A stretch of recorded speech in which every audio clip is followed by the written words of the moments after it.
Adam Schefter saying yesterday what I have been saying for weeks, that I think that if the Browns do anything, it will be to buy, not to sell. Not that they have a whole lot to sell, but they got guys with expiring contracts. We saw them flip Greg Newsome, expiring contract. They weren't going to pay him. They flipped him for Tyson Campbell. Hopefully Tyson gets healthy here real quick. But Tyson's come in. He's played really well. He's going to be your starting corner opposite of Denzel Ward here now for a couple of years as he's under team control through 2028. Those are the type of trades that I'm looking for Andrew Berry to make. Do they trade David Njoku? I'm not convinced that there's a real appetite to do that just because of how important the tight ends are, even though you have a quarterback that can't see over the line of scrimmage or to throw to the tight ends. But that's a whole nother conversation. I don't know if they can afford to trade Dave, just like the offensive linemen. I mean, there was speculation a couple weeks ago, all those expiring contracts, they should trade those linemen. Well, you still have to block, okay? Right. And if you truly, honest to goodness, want to develop, let me put the develop in the quotation marks there, air quotes. If you really want to develop Dillon Gabriel, and then ultimately when you put Shedeur on the field, you need people in front that can block, okay? And so trading Joel Bitonio or trading Wyatt Teller or trading Ethan Posick could be potentially the dumbest thing that you can do. And dude, when you look at the even Njoku thing, Njoku's 30 and he needs paid. So what are you going to get for that? A 5th round pick? Right. This organization lights 5th round picks on fire. I'd rather have David Njoku in the hopes that when Shedeur Sanders gets in the game, David Njoku could go back to being that reliable red zone threat that scores the touchdowns, that does the Chiefs slams. I know it's been some time since we've seen that on a consistent basis, but I would like to think that is more valuable than a 5th or 6th round draft pick, and that's all they're probably going to get from the guy. I'd like a tackle and a wide receiver. Let me couch that for a moment. I saw Anthony look at me for a second there. A wide receiver that is above 6 feet tall. I'm out of the running then. Right, and also the whole catching thing. Yeah, I wouldn't consider you to be someone known for having good hands. Well, they do love the guys that are 5'9" and that are really fast, but they just can't catch, even though it is called wide receiver, not wide run really fast. All right, the NFL trade deadline is Tuesday at 4 p.m. We've got analysts calling the Browns receiving core, quote, a bunch of little people, end quote, in the middle of games.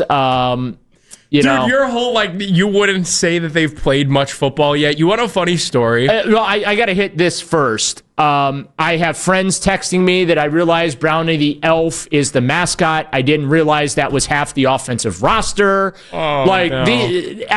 Look, and I tell teams, listen, I realize I tell the jokes, but you supply the material. So if you don't want the jokes, provide us with some better material to work with here. But it's been a tough watch. They've had only one game, and that was against the hapless Dolphins. They scored 31 points. Okay, great. But, that was only, the second time in 2 years they crossed 30 points in a game. Well, that's been my gripe, too, is just the non-competitive nature. We spent all summer trying to prepare people that this was probably going to be a turbulent, at best, season. This was going to be a season where... I do believe we tried to warn them that the iceberg was coming. We did. So we knew that this is what we were signed up for, but I will say the one thing that has caught me by surprise is not the results, but it's been the product on the field has been so uncompetitive and at times stale, boring, all of those words. But it's man, you go into these games and you keep them close because your defense is really good, and the opening script from Stefanski is usually there. But these second halves, it's just been play on your phone. These second halves, it's been unwatchable because they can't move the ball. They're not a threat to do anything offensively, and the games turn out to be non-competitive. And to me, when you're non-competitive, that means that you're starting to kind of lose guys, especially maybe on that defensive side of the football, because you could see early in a game that they're capable of keeping you in it. They're capable of being competitive. But at 2-6, I'm not surprised by the record at all. I'm surprised by the lack of even anybody seeming to care about this entire thing. Well, I still care. I was going to say, I think fans still care, but also I do feel like they are, at the point of acceptance, that it is what it is. There's not a lot that can be done about it. The offense under Kevin Stefanski and Tommy Rees, it's non-productive. And that situation is what it is. Is it worth getting all riled up about? Because I don't know that there's much you can do to fix it unless, Dillon Gabriel can grow about 6 inches over the next, couple of days, which that's not going to happen. Or these wide receivers can add a couple inches to their stature. They have nobody that can go and get a football out of the air. They don't have a quarterback that, at least that we know of right now, that can throw with any accuracy, which, by the way, that was like one of the things they sold us on with Dillon Gabriel. He's a very accurate quarterback. No, he's not. And the reason we were all supposed to love him, too, was like the processing ability and the fact that he sees the field really well. Well, you know what? He really saw that open receiver on that safety that he got intentional grounding on. Man, yeah, that right there, top-notch computer processing and football acumen. Yeah, put the computer in rice. I mean, goodness, or you give it a hard reboot, because I don't know what he was seeing. You did. In case you can't tell, not programmed to know that when I'm standing in the end zone and I have an intentional grounding penalty because there's not a receiver even in the zip code, that's 2 points for the other team. That must not have been in the latest iOS update that ran on Dillon Gabriel. If you can't tell, I'm so over Dillon Gabriel. No, dude, because it's bad. I was over Dillon Gabriel in training camp.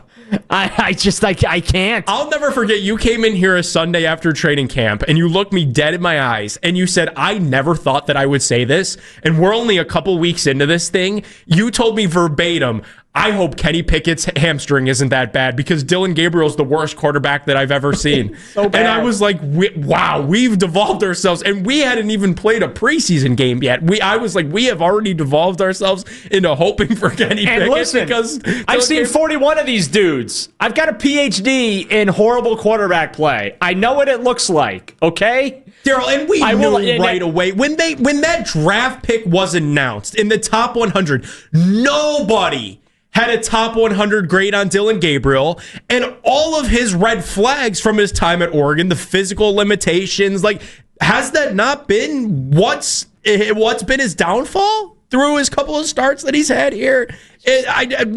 Why did they do this? And then you hear like Tomlin call out Andrew Berry for the Joe Flacco trade, and then you have Vrabel saying that the gimmicks ran out. Yeah, Joe Flacco does not look washed with the Bengals. Okay, I realize they just lost to the Jets, which I still can't believe that happened. But, that Bengals defense is like a wet paper bag. They can't hold or stop anyone. Like, it feels like the positive, smart analytics, if these guys got fired today, they'd have a job next week. Like, it feels like that whole facade is starting to go by the wayside. When I've got Mike Tomlin, Mike Vrabel, two of the most respected coaches in the league, just taking public shots. Yeah, I don't even care at this point. Like, give me another John Dorsey. Get me guys in here that can look at a player and say, that guy can play, that guy can't. Right. I need that in the Browns front office. I don't need a bunch of data point talk, okay? Like we heard during training camp. Well, we're trying to gather as many data points. I don't give a you-know-what about that. Well, let me ask you Get me somebody who can put eyes on film or eyes in person, look on field, say, yep, he's got it. He don't. He's got it. He don't. He can play. He can't. That's what I need. Right. I don't need. And listen, I'm all.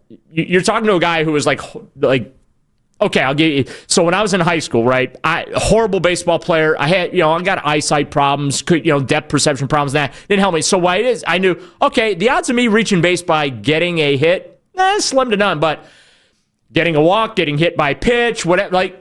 That's my path to first base. Yeah, you're playing guards ball. And then stealing second and stealing third and that's my game, right? I'm all for outsmarting the competition.